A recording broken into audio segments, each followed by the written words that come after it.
Muito bem, vamos lá com o casal mais amado aqui do chat, Leão e Nilson, falando sobre a volta da fita cassete. Que os dois primeiros CDs que eu comprei, até o dia, foi do Metallica e do Nirvana. Foi do Metallica, que era um CD com 4 músicas de um show ao vivo deles, que eles lançaram, não sei porquê, eu comprei porque eu sou burro. É porque... Cara, ó, eu lembro da... Eu acho que eu só comprei uma fita na minha vida, sabia?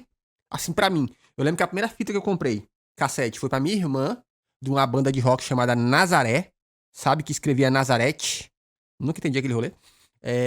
Comprei uma do Aerosmith, do disco Nine Lives. E pra mim, eu só comprei uma fita.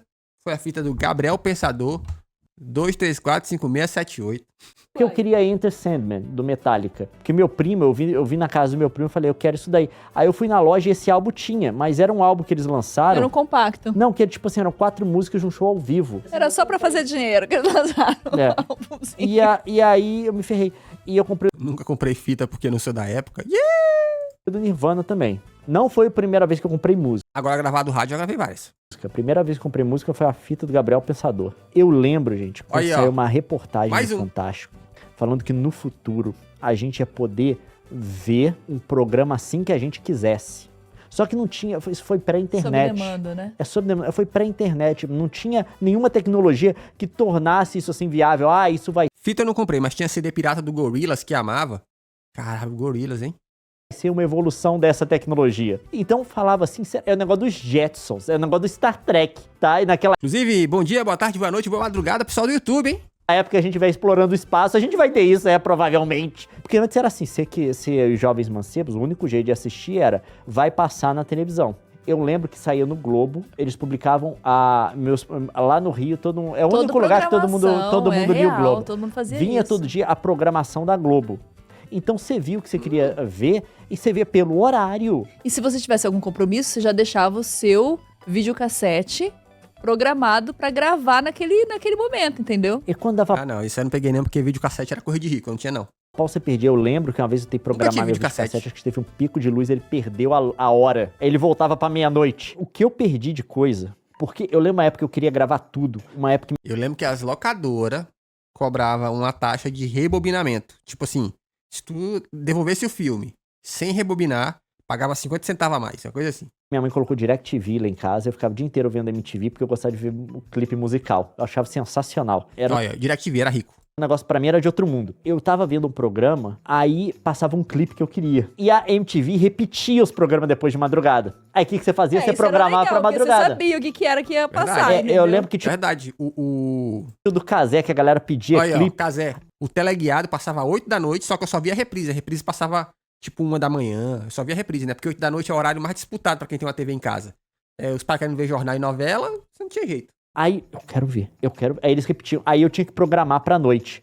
E quando não funcionava, cara, dava uma tristeza no coração. Né, meu bem? Não, mas não era só isso, não. Você tinha que colocar na fita exata. Não, você tinha que meio que calcular a hora que começava. É um negócio meio complicado, era um cálculo complexo. E deixar o tempo certinho na fita. E exatamente atrás do último vídeo. Porque você não queria gravar só pra ver depois, você queria gravar pra arquivar, né? Pra você ver quando você quisesse. Aí, sério, era um trampo, cara. Era um trampo danado, cara. Não, tinha gente que fazia tudo elaborado, né? Que fazia a gravação da fita depois.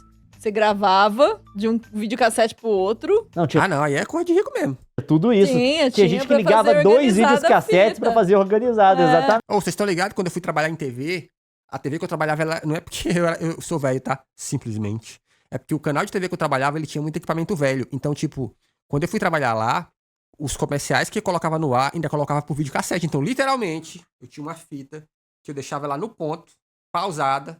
Na hora que entrava o comercial, eu dava play. Aí ficava ali, ó, calculando aqui, ó. Comercial. Eu sabia que naquela fita tinha 3 comerciais de 30 segundos. Eu ficava de olho no comercial aqui, ó. Taranã, taranã, taranã. Quando acabava, eu sabia que tava acabando o terceiro comercial aqui, ó. Tchuf, dava pause nessa aqui e trocava de canal. Era uma doideira, mano. Eu era literalmente um DJ de fita. Que aí você pegava e gravava na íntegra numa fita cassete. Depois você pegava esse material e você ia separando numa outra fita só aquilo que você realmente queria deixar salvo, entendeu? Fazia edição numa época que ninguém fazia edição, mas era edição manual do negócio. Tinha uns engenheiros aí, né? Solta da nossa geração. Eu vivi toda a transição, que eu vivi a época que surgiu as primeiras placas de captura. Não era nem essa de gameplay, eu tinha uma. Eu voltei dos Estados Unidos na época, eu comprei uma placa de captura que convertia o sinal do cabo composto, que Como é que é? Ó, um lance interessante é que já começou a acontecer. Estão sumindo muitos filmes, uns filmes velhos que você não acha em lugar nenhum, oficial. O streaming já está gerando escassez para poder capitalizar mais. Tem alguns movimentos de mídia física voltando. Pô, pior que eu tenho visto esse papo mesmo, né? De que, inevitavelmente, a gente tá... Peraí, cara, ficou aqui. Ô, diacho, cadê? Mensagens, chat. Aqui, ó. Que a gente, inevitavelmente, tá vendo isso acontecer, que é um movimento de coisa sumindo mesmo. E que, tipo assim, se você não cuidar de ter mídia física, aquelas bandas menos famosas, né? Aquele cantor menos famoso, ele vai sumir, porque as plataformas vão desaparecer com isso. Aquele amarelinho de 3 cores, pra USB. Só que eu não tinha USB no meu computador, conexão USB. Eu comprei uma placa PCI que dava 4 entradas USBs no meu computador. Aí eu encaixei e eu conseguia capturar pro computador. Só que a minha grande frustração é que os arquivos eram gigantescos. Era em MPEG. Não, e você não tinha, né? Lembra como era? Que negócio que a gente tinha disquete. E cada disquete, você tinha, às vezes, pra salvar um documento, você precisava de 4 disquetes. Eu comprei um zip drive que era de 100 mega. Porra, Zip Drive, aí eu só cheguei a ver Zip Drive. Usar, não. E um gravador de CD. Só que o problema do gravador de CD é que os CDs pra gravar eram muito caros e dava pau direto. Era R$10 cada CD, E você perdia o CD gravável quando dava pau. Eu lembro da primeira vez, porque realmente um CD pra gravar ele era caro, era R$10 mesmo. Eles chamavam de CDR, né? Eu lembro quando eu vi o tal do CDRW, que tu podia fazer isso 2 vezes. Mas eu lembro da primeira vez que eu entrei no Mercado Livre e vi que eles vendiam CD virgem, de pilha, assim, a pilha de CD virgem, tipo assim, tinha 100 unidades no negócio daquele. Eu fiquei chocado, eu falei, caralho, mano. Foi ali que eu descobri o tamanho do lucro que os caras tinham. Porque eu não sei se vocês pegaram isso, mas no começo dos DVDs piratas, tinha uns DVD pirata que eles eram bem feitinhos, mano. Tipo assim, ó, ele tinha aquela capinha unitária, tinha a arte do DVD colado em cima colado de papel e tal. Mas era colado em cima. Eu lembro que esses DVD na época era tipo R$20, mano, aqui. 20, 25. Lembra-se que um DVD original era já 50 conto. Mas ele já tinha um encartezinho, era melhorzinho, tá ligado? Eu lembro quando descaralhou, que tu ia na feira e basicamente era o CD num saquinho plástico com escrito filmes de ação. Pau. Eu lembro dessa época, era triste. Não era 10, não. Eu peguei antes, isso foi em 2000 que eu Era comprei isso. mais caro que 10? Era caríssimo. Eu lembro que eu trouxe um tolete assim dos Estados Unidos, porque no Brasil você esquece pra você comprar. 3 Sério, por 10 aí, ó. a primeira captura de analógico para digital que eu fiz foi no ano 2000. A gente tá falando disso, tá? 2000. Tinha gente que não tinha DVD ainda. O DVD ainda não existia direito. Outra do seu tio com DVD, que foi a grande revelação eureka. Não, do Choque CD. geracional do CD. Não, tem um time, eu não vou revelar aqui quem é, colocou um CD no carro dele, né? E o povo não sabia mexer com CD. É clássico, hein? E comprou Olha um essa CD do marca Emílio Iowa. Santiago, que acho que era o único que ele ouvia no carro. E ele gostava de uma música. Não, e era assim mesmo. Aí, um dia eu tô com meu tio, ele tá lá no carro, dá play no CD do Emílio Santiago que tá dirigindo, de repente, a gente para no sinal, ele vai e coloca o dedo pra adiantar pra frente, pra adiantar rápido. Fica segurando. E segura. E ele tá Ah! segurando. Aí ele, não, eu tô pulando pra essa música aqui que eu gosto. Eu, tia, solta o dedo. Apertei uma vez. Aí pulou pra próxima música. Eureka! Parecia que eu tinha feito uma bruxaria. Todo mundo tem uma história Isso é um dessa. choque geracional, meus Não, amigos. todo mundo tem história dessa. Porque com a fita cassete, pra você pular de música, você tinha que segurar no pra frente e Você esperar rebobinava a fita. E aí você tinha Rebobinava que não, rebobinar pra voltar. Pra passar. Como é que é? Eu gravava coletânea de MP3 pra minha família. Eles achavam que eu era o hacker, mano. Verdade. Pra frente. Aí meu tio, quando colocou o CD no carro dele, foi ouvir pela primeira vez, natural. Quero pular pra próxima faixa. Não, e ele deve ter achado super avançado ainda, porque é mais rápido, né? Não, gente, mas se ele algum dia, por engano, eu não sei quanto tempo que ele fez isso até eu entrar no carro dele. Se ele algum dia, por engano, tivesse só tocado no botão e soltado, Ele teria percebido. teria percebido que pulava Mas ele de não música. fez esse exercício. Só que todas as vezes que ele encostou naquele Mas é o famoso. Se tivesse lido o manual, ninguém quer ler o manual, né? botão, ele segurou. Aí quando segurava, era o comando pra pular pra frente. Se você apertar só... Tinha uns rádios que se você apertasse o FF, o RW, ele virava pro outro lado, mágico. Porra. Eu lembro dessa história. Que tinha uns tape, né? Que ele tinha essa manha. Porque uma fita, você colocava a fita e você precisava virar a fita pra poder ver o resto das músicas, né? Porque era lado A e lado B. Eu ouvi história, eu nunca cheguei a ver, tá? Vocês do chat aí, se já viram, me falem. Que tinha uns toca-disco mais moderno que você não precisava virar a fita. Porque a fita rodava pra uma direção e automaticamente, quando ela acabava, ela girava na outra direção. Isso aqui, eu via histórias e eu ficava impressionado da história. Mas eu não lembro como é que era o nome disso. Só uma vez ele pulava de música. É assim, é o choque geracional. Ele já tava achando bom pra caramba, porque quando você queria voltar pra primeira música, é só tirar o CD e colocar de novo, precisava rebobinar. Eu acho, né? Não, essa última parte é discernimento meu, tá? Mas essa parte do... Olha aí, ó, chamava Auto Reverse. Olha aí, ó, caraca, bicho. Isso aí era o futuro. O botão realmente aconteceu. E agora, a gente passou por todas essas lutas, todas essas dificuldades pra ter tudo digital, essa geração... Minha namorada, que é 5 anos mais nova que eu, nunca tinha ouvido barulho da internet, de escada, até eu mostrar pra ela, trágico. Pô, mas eu também, eu nunca ouvi assim, eu particularmente. Tudo que eu ouvi de internet de escada, eu ouvia por comercial, tá? Mas eu fiquei, mano, eu era pobre. agora começa a comprar vinil de novo. Vocês viram? A Taylor Swift vendeu 1 milhão de vinil, gente! aí, ó. Muito louco isso. Daqui a Falando pouco nela, vocês né? estão dando cavalo. Eu quero só te mostrar o que a Isabela me mandou. 169! Caralho! Ô, meu amigo, olha, isso aí pode ser coisa de colecionador, mas, meu irmão, R$169 numa fita, tu tá de sacanagem. Primeiro, que até pra tu ter um tape deck, né, um negócio que toca fita, tu vai ter que ter um trampo. A gente falou que faltava só isso, não falta mais nada. Vocês voltaram pro passado. É a prova que a Taylor Swift sabe que os fãs dela vão comprar qualquer coisa. É inacreditável. Ai, bicho, Ó, deixa cara, eu falar uma coisa pra vocês. Eu ainda entendo o apelo do vinil. Que o vinil tem um negócio manual de você colocar a coisa ali e tal. O vinil tem um charme. Agora, cassete, meus amigos. Pagar 169 num cassete. Cassete, além de inconveniente pra você ter que voltar e dar play, não só isso, a qualidade do cassete é muito ruim. Eu entendo CD. Pior, né, bicho? Porque assim, realmente, ó, eu lembro que o CD, uma vez eu li que a qualidade de áudio em kbps de um CD é algo na casa dos 320 kbps, que é uma puta qualidade. O serviço de streaming roda geralmente a 128 kbps, né? Dizem que a partir do 96 o ouvido humano já nem saca mais a diferença, assim, sabe? Tipo assim, 126, de 96, 128, ele já nem saca tanto assim. Mas dizem que o CD roda a 320 kbps. Agora, a quantos kbps será que roda um cassete? Eu duvido que seja mais do que 64, mano. Por conta da qualidade alta, você vai pegar a qualidade melhor que... Como é que é? Se esse cassete for do material correto, a qualidade é superior ao CD, duvido. Duvido. Eu entendo o vinil por conta de toda coisa manual. Se for cassete de cromo, acredito eu. Cassete de cromo? É isso. Olha, a partir de 320 não tem diferença nenhuma mais. Pois é. E também o tipo do sinal analógico Tipo assim, tu vai ter que ter um puta de um fone de ouvido pra sacar a diferença. dele. Tem gente que de fato vai gostar muito. Agora, fita cassete não dá. O CD tá R$44. Percebe sim, Choco? De 128 pra baixo fica um som metalizado. Não, isso, de 128 pra baixo. Mas eu já escutei... É porque depende do que você tá ouvindo. Mas eu já escutei sons a 96 que tava ok. Não tava lindo, tava ok. Agora, de fato, pra baixo de 96 eu sinto diferença.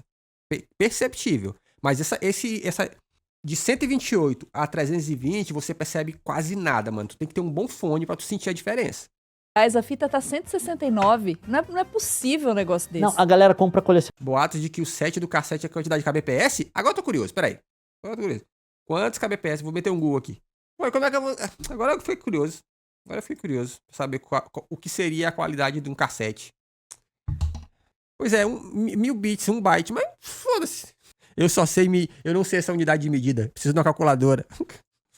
A Taylor sabe que a galera vai comprar, não é possível. É sério, gente. A fita cassete nada justifica. A única motivo de você ter uma fita cassete é que você tem o Roadstar, do qual você gosta muito e você quer continuar usando. Roadstar, eu só lembro da música do Mamonas Assassinas, né? Mamonas Assassinas. Eu instalei o Roadstar. Eu comprei a Laura. Exatamente. Ela sabe que você vai comprar. A Laura comprou? A fita cassete não vai ser conveniente, não vai te dar uma qualidade de áudio melhor, nem diferente, só... Deixa eu falar uma coisa pra vocês aqui, ó. Vocês que já tiveram fita cassete, isso aqui é só pros velhos. Já tiveram que limpar o cristal? Vocês sabem o que é isso? Limpar o cristal. Chega um momento que fica o cristal sujo e o som da fita fica assim, ó. Aí a gente falava que quando tava assim, a fita tava pesada. Aí o que você fazia? Você pegava um algodão ou um cotonete, passava num álcool, dava o play, aí quando você dá o play, aí ó, passava o cotonete dos cabeçotes, esse é o nome. Você dava o play, aí o cristal sobe assim, ele fica aparente, aí você pegava o algodão com álcool e botava acima. Aí ficava passando um segundinho assim e limpava. Podia depois botar a fita que ficava só o filé. Ai. A pior. A fita cassete também desmagnetiza com o tempo. Isso acontece com outras mídias também, até o CD e o vinil, inclusive, também, É, né? arranha. Quebra. Não, desgasta, Meu tem som essas ficava coisas. assim quando a pilha tava Eu fraca. acho que a fita cassete é mais rápido. Mas a qualidade da fita cassete é ruim, gente. Como usa a fita cassete? Meu primo tinha fita de limpar cabeçote, achava muito chique, ó. É chique mesmo, porque eu não tinha não, a gente metia o algodão com álcool. A sensação do seu Tio, quando você passou a música, eu tô tendo agora. É um choque geracional. Como usa a fita cassete? Como que usa? Não sei o que dizer, eu tô sem palavras.